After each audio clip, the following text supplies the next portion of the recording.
A little bad blood here, Key, between Andy Reid, he is one of the more jovial guys in the NFL, of course, and your guy, head coach John Gruden. It all goes back to this game in Week 5, which ended up being Kansas City's only loss to this point. Yes, the Raiders go into Arrowhead and win. By the way, they'll meet again this Sunday night on Sunday Night Football in Las Vegas. The Raiders got on the bus to go home. The bus driver, as you might expect, Kansas City guy sitting on the bus ready to drive it. He's a Chiefs fan.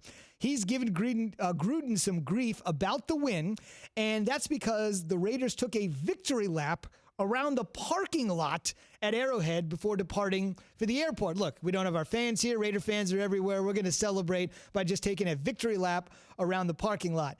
What's going to happen on Sunday night? Because if it's me and I'm Andy Reid and I got a chance, I'm going to put about 80 on them and then take a lap around Vegas.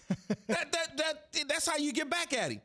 You blow him out, and you know, at the end of games, you know how they say you should kneel down and do all that. Score a touchdown. Ooh. Go on and score, and then take a lap around the stadium. That's all. Go for two. Go for two.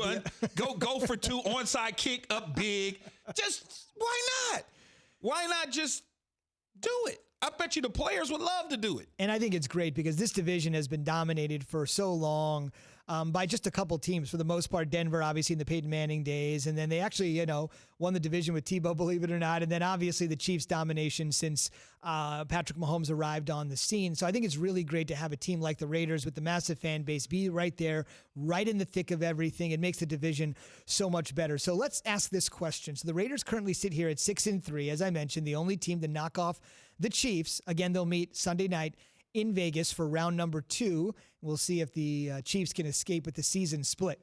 Just a few minutes ago, we were running down all the 6-3 teams in the AFC. There's actually a lot of them, a half dozen, in fact. And of all the 6 teams, including the Ravens, who you don't think are a real contender for the Super Bowl, we reeled off all 6. Some, like Miami, pretty clear they're not ready yet. The only team in that whole group of 6-3 teams that you thought was real were the Raiders. And this appears to be the biggest game in the second tenure of John Gruden coming up Sunday night. What do you think about this Raiders team right now? I think they're a good football team. I think that they took some lumps early on. They obviously lost a game to Tampa Bay at home, but they took care of business. When they beat the New Orleans Saints, you start to think about some of the signature so-called wins that they've had. They've shown that they can continue to go on the road, although Cleveland is not a world beater, but the weather was bad. It was so bad that neither team could do much on the offensive side of the ball. They were able to get out of there with a W. So when you start to look at it, it's like, okay, the coaching staff is one of the best coaching staffs assembled in the National Football League as far as I'm concerned.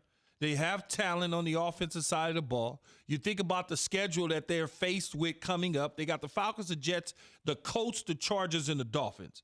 I'll say it again for you. After the Chiefs, the Falcons, the Jets, the Colts, the Chargers, and the Dolphins. Are you scared of anybody on there that I just named off? No. Right? No. And if they think about this for a minute. If they beat the Chiefs, that's 2 games now. Right. Chiefs have 2 losses against the Raiders. And the Raiders run the table with those teams that I just named if they don't all of a sudden Raider it like they did last year when they were 6-4. And then finish 7-9. And finish 7-9. And the Chiefs have a stumble against somebody else along the way before the end of the season. And the Raiders are tied at the end of the year with the record, and the head-to-head, they're up. Now they are the leaders of the AFC and home field advantage throughout the playoffs. They got the head-to-head. But remember, they'd obviously still be behind Pittsburgh there. But that's right. They'll be behind Pittsburgh, but they'll win the division. They'll have the second seed, which is not the same as it was in the past. But a guaranteed home game in the playoffs. But it's a guaranteed home game in the playoffs. Right now, where do you think, or how do you think? I think we know Mahomes is clearly the MVP. We have this discussion every week. You have him in the number 1 spot at this point. You are way more bullish, I think. I think it's fair to say. All the ESPN analysts we talk to, everybody talking out there. Well, what do they know? You're way more bullish on Derek Carr than most people are. Right now, you are what your record says you are, but what do you think about Carr right now? Because I don't get caught up in what Gruden says. Gruden throws little breadcrumbs out there, and people run with it. Oh, he doesn't like him. Look, they got Mariota. They're gonna bench him. So I don't get caught up in that because clearly you look at his play. What's wrong with his play? How can you argue against that? You can't argue against a guy a couple years ago prior to getting hurt when Jack Del Rio was the head coach. He had his team getting ready to make a nice run in the playoffs. He was probably going to get a major MVP consideration. He gets hurt. And then he still played well when he came back. It's one of those narratives where people put out there, oh, he can't make this throw, or every now and then he misses this. They create this false narrative about the player that he is. Nothing wrong with that dude. Nothing. There's 32 teams in the league. How many teams would like to have Carr as their quarterback? Quite a few, I would imagine, considering how poor the quarterback play has been. You think the Chicago Bears would like to have him? Maybe even the other team they played last night. Or the other team that they played?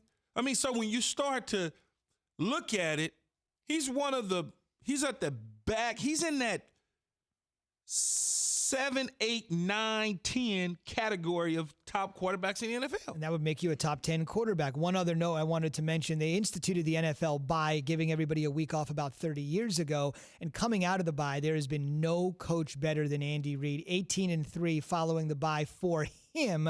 So it shows you not only do they have the weapons, but they have the extra week to game plan, and coming out, we'll see how they fare. Thanks for watching ESPN on YouTube. For live streaming sports and premium content, subscribe to ESPN Plus right now.